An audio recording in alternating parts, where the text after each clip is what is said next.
지난 한 주간 고단한 삶을 잘 이기시고 또 주님의 몸된 교회로 나오신 여러분들을 주님의 마음으로 위로하며 또 주님의 따뜻한 사랑으로 환영합니다. 이렇게 대면 예배를 할 수 있게 돼서 참 마음이 기쁜 것 같아요. 교회는 함께 서로 모여서 교제하고 또 예배하는 것이 참 좋은 것 같습니다. 그렇다고 해서 예배가 꼭 교회 안에만 있는 건 아니고 여러분의 삶의 자리가 바로 교회인 것을 또한 여러분들이 기억하시기를 바랍니다. 오늘 말씀의 제목은 하나님의 계획이라고 하는 제목인데요. 혹시 여러분들 기생충이라는 영화 보셨죠? 그 기생충이라는 영화 중에 인상적인 그 유명한 대사가 있어서 여러분들이 소개하면 그 아버지인 그 송강호가 학력 위주 서류를 잘 만들어 온 그 아들을 향해서 이런 대사를 칩니다. 기억나세요? 넌 다 계획이 있구나, 이런 말이죠. 넌 다 계획이 있구나. 오늘 이 대사를 우리 하나님께 한번 패러디해서 하려고 합니다. 우리를 향하신 하나님의 계획은 언제나 항상 있으시구나, 이렇게 생각을 합니다. 오늘 우리에게 주시는 말씀은 요나서 이야기입니다. 요나서 이야기는 우리가 익히 잘 알고 있지요. 하나님은 요나에게 악으로 가득한 큰 성읍 니느웨로 가서 그 성읍에 임박한 종말, 멸망을 선포하라고 그에게 사명을 맡깁니다. 그런데 요나가 그 지시를 따르지 않고 이 니느웨와 정반대쪽에 있는 다시스라고 하는 곳으로 갑니다. 니느웨와 다시스가 얼마나 떨어져 있냐면 한번 화면을 보여주시겠어요? 저 왼쪽에 있는 게 니느웨고 오른쪽에 있는 게 다시스인데, 다시스는 오늘날 스페인이고 또 니느웨는 이란 북쪽에 있는 모술이라고 하는 지역인데 거기서 약 떨어진 거리가 4,800km라고 합니다. 그러니까 하나님께서는 저 니느웨로, 큰 성읍 니느웨로 가서 그 니느웨에게 니느웨 사람들에게 곧 멸망을 선포하라고 하셨는데 이 요나는 그 지시를 거부하고 정반대쪽 다시스, 스페인 쪽으로 가려고 도망을 합니다. 요나가 이스라엘 욥바에서 다시스행 배에 몸을 싣습니다. 그리고 배가 출발하고 얼마 되지 않아서 아주 거센 폭풍이 그 배를 휘몰아치기 시작합니다. 이 배는 금방이라도 침몰할 위기에 처합니다. 아주 급박한 상황인데 그 배에 타고 있던 모든 사람들이 이 원인이 바로 요나 때문이라고 지목을 합니다. 그리고 그들은 요나를 바다에 집어 던집니다. 거짓말처럼 바다는 잔잔해졌고 바다에 던져진 이 요나를 아주 큰 물고기가 삼켜버립니다. 그리고 그 큰 물고기 안에서 요나는 사흘 동안 자신을 돌아보는 성찰의 시간을 갖고 하나님께 간절히 회개하고 그리고 자신의 구원을 위해서 기도합니다. 그게 바로 2장의 내용이에요. 2장에서는 이 요나가 하나님은 신실하시고 그리고 하나님 신실하신 하나님과 내가 맺은 그 서원을 내가 꼭 지키겠습니다 라고 고백하는 기도가 바로 2장의 말씀입니다. 마침내 하나님은 이 요나를 건져주십니다. 이 큰 물고기가 요나를 뭇에다가 토해버립니다. 뱉어버리고 이 바닷가에서 망연자실하고 의기소침하게 앉아있는 이 요나에게 하나님이 다시 한번 찾아오십니다. 그리고 그에게 이렇게 말씀하세요. 내가 너에게 다시 지시하는데 너는 저 큰 성읍 다시스에 가서 내가 너에게 지시한 그 말을 선포하라고 이야기합니다. 그리고 나서 망연자실하게 무기력하게 앉아있던 이 요나가 하나님의 그 말씀을 듣고 벌떡 일어나서 이제는 당당하게 그 니느웨 땅으로 나아갑니다. 이것이 바로 오늘 본문의 시작의 내용이고 오늘 3장의 내용입니다.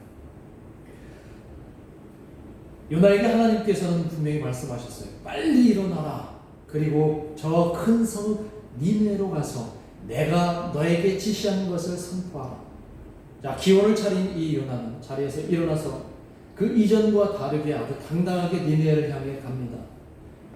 본문에서는 니느웨가 얼마나 큰지 사흘 길을 다 돌아봐도 볼 수 없을 만큼 큰 성읍이라고 얘기해요. 그런데 이 요나는 그 사흘 길이 넘는, 그러니까 사흘 길을 다 돌아봐야 할 만큼 큰 성읍을 한 길을 달려서 사람들에게 선포하기 시작을 합니다. 여러분, 앞으로 40일 후에는 여러분의 이 성읍 니네가 멸망할 것입니다. 이 말씀을 선포합니다. 그런데 놀라운 일이 벌어지기 시작을 하죠. 니네의 사람들이 요나의 이 말을 듣고 갑자기 하나님을 믿기 시작합니다. 그리고 사람들이 금식을 선포합니다. 그리고 굵은 베옷을 입고 그들은 무릎을 꿇고 하나님 앞에 회개를 하기 시작합니다. 악에서 하나님께로 돌아오겠다는 표시로 그렇게 하는 거죠. 더 놀라운 것은 이 니느웨 성읍의 왕이 이 소식을 듣고 본인도 베옷으로 갈아입습니다. 그리고 그 니느웨 성읍 사람들에게 선포합니다. 하나님의 진노가 그치도록 모두 금식하고 회개하라. 이렇게 명합니다. 이 모습을 바라보신 하나님은 그들을 향한 그 재앙을 거두어 들이십니다. 자, 이것이 오늘 본문의 내용이에요. 요나의 선포로 멸망의 위기에 놓였던 그 니느웨 성읍이 구원을 받는 내용이죠. 오늘 본문의 내용 3장까지의 내용입니다. 하나님께 불순종했던 요나가 시련을 걷고 적극적으로 다시 신앙을 펼친 결과 이 니느웨, 악한 니느웨가 구원받았다고 하는 이 내용을 저는 어렸을 때 주일학교 선생님으로부터 요나의 이야기하면 여기까지 딱 들었어요. 여기까지. 그렇죠? 아마 지금도 많은 성도들은 그 정도로만 이 요나서를 이해하고 있는 것 같아요. 근데 사실은 오늘 본문 보면 3장 10절까지의 내용 해피엔딩으로 끝나는 것 같지만 진짜는 지금부터예요. 4장부터가 진짜예요. 그런데 그 다음 장인 4장 1절에 보면 완전히 상황이 바뀝니다. 4장 1절에 우리는 요나의 이해할 수 없는 행동이 나오는데 4장 1절을 한번 볼까요? 오늘 본문 다음 절에 같이 한번 읽어보겠습니다. 시작. 요나가 매우 싫어하고 성내며. 충격적인 내용입니다. 3장 10절까지는 완전히 해피엔딩으로 끝나는 내용 같아요. 악한 니느웨가 이제 하나님께 회개하고 돌아왔기 때문에. 그런데 요나가 4장 1절에서 매우 싫어하고 성을 냈다는 거예요. 누구에게 성을 냈을까요? 하나님에게 지금 굉장히 분노하고 있는 거예요. 요나가. 심지어 3절에 보면은 요나가 자기 생명을 거두어 달라고 하나님 앞에 생떼를 쓰기 시작합니다. 이렇게 사느니 차라리 나를 죽이는 게 낫겠습니다. 내가 죽는 게 낫겠습니다. 아주 불성사나운 모습이죠.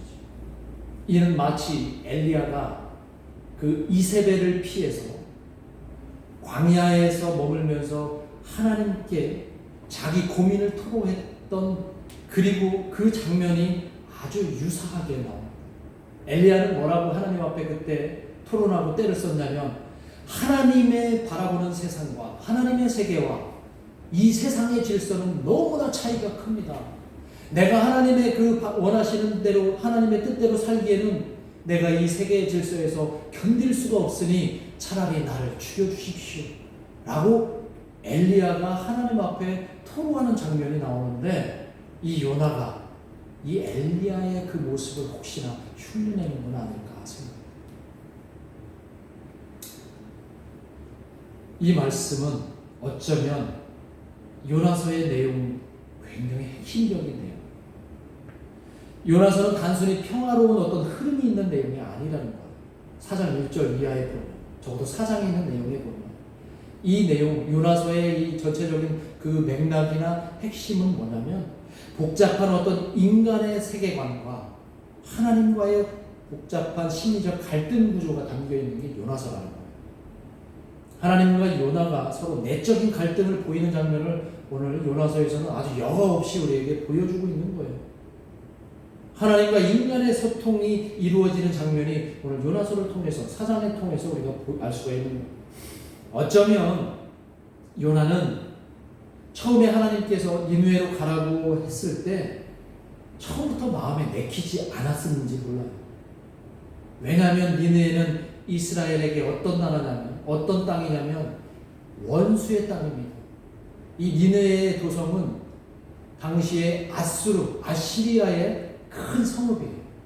아시리아는 당시 요나가 선교 활동을, 선지자 역할을 했던 북이스라엘을 멸망시킨 나라예요. 그러니까 이스라엘의 입장에서는 이 아시리아는, 이 니느웨는 원수의 땅입니다. 그리고 선택받은 민족 이스라엘과는 전혀 질적으로 다른 이방 땅이에요. 그러니까 이 땅은 요나가 볼 때는 멸망당해도 싼 땅이에요. 하나님이 그 나라를 멸망시키시는 것은 너무나 당연한 사실이기 때문에. 그런데 그런 하나님의 니느웨 땅에 재앙을 내리시겠다고 하는 그 선포하라고 하는 말씀에 이 요나는 따르지 않고 정반대의 다시스로 왜 가려 했던 걸까요? 왜 가려 했을까요? 차라리 자신이 니느웨에 가서 선포하면 이 니느웨 땅이 멸망당할 것이 자명한 일인데 왜 그 선포를 포기하고 자기는 정반대 저 스페인 땅으로 도망가려고 했을까요? 의문이 되잖아요. 근데 그 이유가 4장 2절에서 우리는 힌트를 얻을 수가 있어요. 4장 2절을 한번 읽어보겠습니다. 4장 2절 말씀 시작. 여호와께 기도하여 이르되 여호와여 내가 고국에 있을 때에 이러하겠다고 말씀하지 아니하였나이까. 그러므로 내가 빨리 다시스로 도망하여 싸우니 주께서는 은혜로우시며 자비로우시며 노하기를 더디하시며 이내가 크시사 뜻을 돌이켜 재앙을 내리지 아니하시는 하나님이신 줄을 내가 알았음이니이다. 자, 이 말씀이 새 번역으로 번역된 성경을 다시 한번 여러분들에게 말씀드리면 이런 이야기를 좀 쉽게 푸는 거예요. 주님, 내가 고국에 있을 때, 이스라엘에 있을 때 이렇게 될 것이라고, 여기서 이렇게 될 것이라는 것은 재앙을 내리겠다라고 해놓고 다시 그들을 구원시킬 것이라는 것을 나는 알고 있었습니다. 내가 그렇게 또 하나님 앞에 말씀드리지 않았습니까? 그래서 내가 나를 니느웨로 보내려는 하나님의 그 계획을 피해서 나는 스페인으로 달아나려고 했던 것입니다. 이것 때문이에요. 왜냐하면 하나님은 은혜로우시며 자비로우시며 좀처럼 노하지 않으시며 사랑이 한없는 분이시서 내리시려던 재앙마저 거두실 것임을 내가 뻔히 알고 있는데 굳이 내가 뭐하러 그 니느웨 땅에 가려고 합니까? 자, 이 말씀의 배경에는 하나님의 그 선하심, 하나님의 인자하심을 이 요나는 밀어내는 거예요. 저 니느웨 땅을 제발 멸망시켜 주십시오. 이런 마음이 가득하다라는 것입니다. 요나가 니느웨를 거부하고 다시스로 간 이유는 니느웨의 멸망을 말씀하고 계시지만 어차피 그들을 구원하실 것 아니니까 이렇게 되묻는 거예요. 그게 못마땅하다는 겁니다. 요나는 니느웨의 멸망을 간절히 바랐던 것 같습니다. 왜냐하면 니느웨는 이스라엘의 원수의 나라이자 이방 땅이기 때문에 그들이 무너지는 것은 너무나 당연한 거예요. 우리의 원수가 잘못되는 것은 우리로서는 당연하게 여기는 거예요. 나를 미워하고 나를 힘들게 하는 사람들이 하나님의 저주를 받고 하나님으로부터 멸망당하는 것은 너무나 당연한 거기 때문에 하나님 그대로 해주십시오라고 지금 요나가 말하고 있는 거예요. 자, 이런 요나의 의식 가운데는 스스로 선민의식이 자리 잡고 있다는 거예요. 우리는 하나님으로부터 선택받은 백성입니다. 우리는 하나님으로부터 선택받은 백성이 굳이 왜 그 위험을 무릅쓰고 니느웨에 가서 그들에게 멸망을 선포할 이유가 뭐였습니까? 하나님이 그들을 그냥 멸망시켜 주시면 되시지. 그런데 분명히 하나님은 그들을 구원시켜 줄 것 아닙니까? 그래서 나는 그들의 구원을 도저히 볼 수 없기 때문에 그래서 나는 정반대 다시스로 달아나려는 것입니다. 이런 얘기. 다시스로 달아나려고 했던 이 요나의 계획이 하나님의 전능하신 하나님의 또 다른 계획으로 인해서 좌절된 것이 바로 물고기 뱃속으로 들어가는 사건이랍니다. 요나는 물고기 뱃속에서 조용히 묵상의 시간을 가졌습니다. 선지자로서, 그는 아미떼의 아들 선지자로서 하나님의 전능하심을 고백하기도 합니다. 그는 회개하며 또한 하나님의 구원을 갈구하는 그런 요나에게 하나님은 또한 구원을 허락하십니다. 그래서 하나님은 이제 좀 많이 달라졌겠지, 요나가 내 계획을 이해할 수 있겠지라고 생각하셔서 요나에게 다시 나타나셔 말씀하신 거예요. 일어나. 이번에 일어나는 것은 이전에 그런 소극적인 자세가 아니라 적극적으로 일어나서 저 큰 성읍 니느웨로 가서 내가 내게 명한 바를 그들에게 선포하라 라고 3장 2절에서 말씀하십니다. 그리고 요나는 벌떡 일어나서 니느웨로 갔습니다. 그리고 사흘을 돌아봐야 할 만큼 그 커다란 성읍을 빨리 후닥닥 하룻길 만에 선포를 하기 시작을 하는 거죠. 앞으로 40일이 지나면 니느웨는 무너질 것입니다 라고 이렇게 외치죠. 그런데 아마 그렇게 외치는 요나의 솔직한 마음은 정말 이 일이, 무너지는 이 일이 일어났으면 좋겠다, 이런 마음을 품지 않았을까. 그런데 반전의 상황이 벌어진 거예요. 요나의 기대와는 다르게 5절 이하에 보면 요나는 그들에게 회개하라는 말도 안 해요. 너희들은 40일 후에 멸망당할 것이야, 요 말씀만 본문에 나오는 거예요. 그런데 요나의 기대와는 다르게 5절 이하에 보면 니느웨 사람들이 갑자기 회개하기 시작을 하는 겁니다. 그들이 갑자기 하나님을 믿고 자신들의 죄를 회개하기 시작합니다. 요나는 이 광경을 지켜보면서 아마 속으로 이거 아닌데? 이러면 안 되는데? 니느웨는 멸망당해야 하는데 혹시 이러지 않았을까요? 그러니까 4장 1절에서 뭐라고 해요? 매우 싫어하고 하나님께 성냈다라고 하는 그 요나의 태도를 우리가 이해할 수가 있게 돼요. 요나는 이미 알고 있었던 거예요. 하나님의 계획이 다 있었다는 겁니다. 그러니까 4장 2절에서 그렇게 말한 거예요. 주님은 은혜로우시며 주님은 자비로우시며 노하기를 더디하시며 인애가 크시사 뜻을 돌이켜 재앙을 내리지 아니하시는 하나님이신 줄을 내가 알았습니다 라고 이렇게 4장 2절에서 고백하는 겁니다. 그리고 하나님은 니느웨를 구원하셨던 거죠. 자, 4장에 있는 내용을 보면 이 요나가 얼마나 황당한 그 태도를 보이냐면 너무 상황이 답답하고 화가 났는지 뛰쳐나옵니다.